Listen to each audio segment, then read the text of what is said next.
This video takes a clear and honest look at the current state of Arc Raiders. My goal is to explain what works, what does not work, and whether the game is healthy enough to grow. This is not about hype or trailer promises. This is about the experience that players are having right now. Arc Raiders is a game with a strong style and strong identity, but the experience is not consistent. Today, I want to break down why that is happening and what the data suggests for the future of the game. Section 1. What the game does well. Arc Raiders has several strengths that deserve to be acknowledged. First, the presentation is excellent. The visual style, the retro future theme, and the sound design all work together to create a memorable atmosphere. Even when there are gameplay issues, the style of the game is one of its strongest qualities. Second, the artificial intelligence pressure from the machines creates unique moments. They interrupt player fights, create tension, and force quick decisions. This creates situations that feel different from other extraction shooters. Third, the basic risk and reward structure is solid. When a match goes smoothly and the tension builds at the right time, Arc Raiders can deliver an exciting and satisfying extraction experience. These positives matter, but a game is judged by consistency, and Arc Raiders struggles in areas that affect every match. Section 2. The problems players experience. Match flow and player behavior. Arc Raiders does not have a clear identity. Some players approach it like a cooperative PvE game. Others treat it purely as a PvP extraction shooter.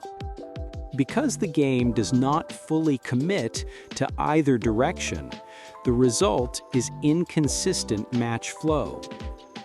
Some lobbies feel empty. Other lobbies feel overly chaotic. Players often complain that they are defeated by enemies they never heard approaching. This creates a sense that the game is unpredictable in a negative way. Progression is a key part of an extraction shooter. Players need to feel like the time they invest leads to meaningful upgrades. In Arc Raiders, many rewards do not feel impactful. Some gear feels like filler. This weakens long-term motivation and encourages players to leave the game earlier than expected. Technical problems. The game still experiences bugs, AI glitches, and frame drops. These issues matter more in an extraction game than in most genres. A single technical problem can erase a long run. Because of this, technical issues have a larger emotional impact on players than in many other games. Section 3. The player base situation. Player count directly affects the health of an extraction shooter. If matchmaking becomes slow or inconsistent, new players often leave. If early matches feel empty, the perception of the game declines quickly. Arc Raiders is not failing. There is still a committed group of players who enjoy the experience. However, the game is not consistently growing. It sits in a middle zone where it can either stabilize or begin to decline depending on future updates. One of the clearest examples of the identity crisis inside Arc Raiders becomes obvious when you look at the Queen or Matriarch PVE modes. These modes are clearly presented as cooperative PvE content. Players drop in expecting a focused objective, a tough Arc encounter, and a rewarding extraction. But when you actually enter these modes, the experience often feels different from what the game seems to advertise. Instead of coordinated groups approaching the Harvester or Matriarch, you frequently find players waiting near the extraction or hiding nearby. They are not participating in the fight. They are not engaging the Queen or contributing to the main objective. Instead, they wait for another group to finish the encounter so they can attempt to take the rewards with minimal effort.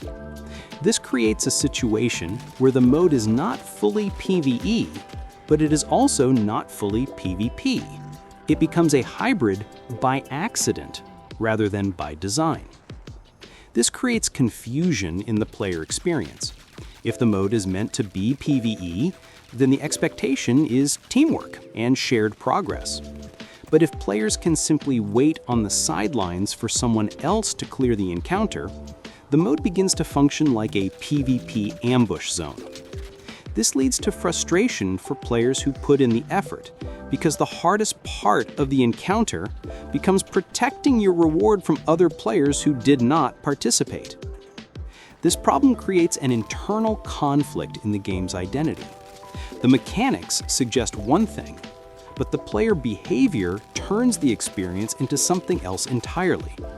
The result is a mode that feels unfocused. It starts as PvE, it turns into PvP, and then it turns into a scramble during extraction. This pattern repeats in multiple matches, and it prevents the mode from feeling like a clear or consistent experience. The Queen and Matriarch encounters have strong potential because the boss designs are interesting and the environments are visually striking. But the reward structure and the open access to the encounter zone allow players to approach the mode in ways that undermine teamwork. If the game wants these encounters to feel like meaningful PvE experiences, they need stronger structure, clearer rules, and systems that prevent non-participating players from taking full advantage of the final reward. Until then, these PvE modes will continue to feel unstable. Players who want a cooperative experience will feel disrupted by opportunistic ambushes. Meanwhile, players who want PvP may find the mode inconsistent because the action depends on whether other squads are actively fighting the Queen. This design conflict contributes directly to the larger identity issue within Arc Raiders as a whole. The game struggles to decide whether its core experience is PvE, PvP, or a structured combination of both. As a result, players experience uncertainty instead of clarity when entering these modes. From my personal perspective, I do believe Arc Raiders has the potential to continue growing and thriving. The foundation is solid, and the core experience is unique enough to stand out from other extraction shooters. The atmosphere is strong, the world is visually memorable, and the overall concept still feels fresh. Because of this, I think the game has room to develop a larger and more stable community over time, as long as the developers remain focused on improving the areas that players consistently point out. However, even though I see the long-term potential, I do not personally engage with the PvP side of the game very often. My enjoyment comes primarily from the PvE encounters, the tension of fighting the machines, and the satisfaction of completing objectives. The pure PvP elements do not appeal to me as much, and I find myself avoiding direct player conflict whenever possible. This is not because the PvP is poorly designed, but because the PvE atmosphere is what makes the game feel special to me.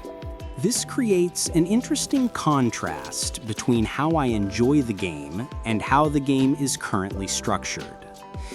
The experience often pushes players into unexpected PvP situations, even in modes that appear to be mostly PvE. As someone who prefers the cooperative and survival aspects of Arc Raiders, this can make some encounters feel unpredictable in ways that do not always match what I am looking for. Despite that, I still believe the game can succeed if the developers clarify the direction of each mode and make the PvE-focused content more consistent. Even with its current challenges, I remain optimistic about the future of the game. Arc Raiders has a strong identity at its core. It just needs more refinement to fully support the types of experiences that different players are looking for. If the developers can achieve that, the game has a real chance to grow and maintain a dedicated community over time. Section 4.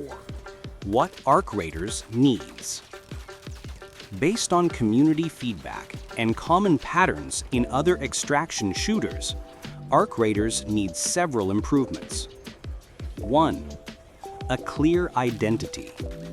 The game must choose whether it is primarily PvP, primarily PvE, or a structured hybrid. 2. More meaningful progression. Players need rewards that feel valuable and worth grinding for. 3. Better map pacing and variety. Some areas feel exciting, but others feel empty and slow. 4. Technical stability. The game needs cleaner performance in high-intensity situations. 5. Improved onboarding for new players. The early experience must be clearer and less punishing. If these improvements happen, the game can stabilize and grow. If not, the current issues will continue to push players away. So, is Arc Raiders healthy? At this moment, the game is not dying, but it is not thriving either. It has potential, style, and moments that stand out. But the game has not found a consistent identity. Until that happens, player retention will remain unstable. Arc Raiders can succeed if the developers commit to a clear vision and address the core issues. If they do that, the game could become a strong and unique extraction shooter. Thank you for watching this video and taking the time to hear this breakdown of the current state of Arc Raiders. If you found this analysis helpful, consider leaving a like so more people can discover it. If you want to see more reviews, commentary, and breakdowns like this, you can subscribe to the channel for future videos. Feel free to share your own experiences with Arc Raiders in the comments. I read every response, and your feedback helps shape future videos on the channel. Thank you again for watching, and I will see you in the next one.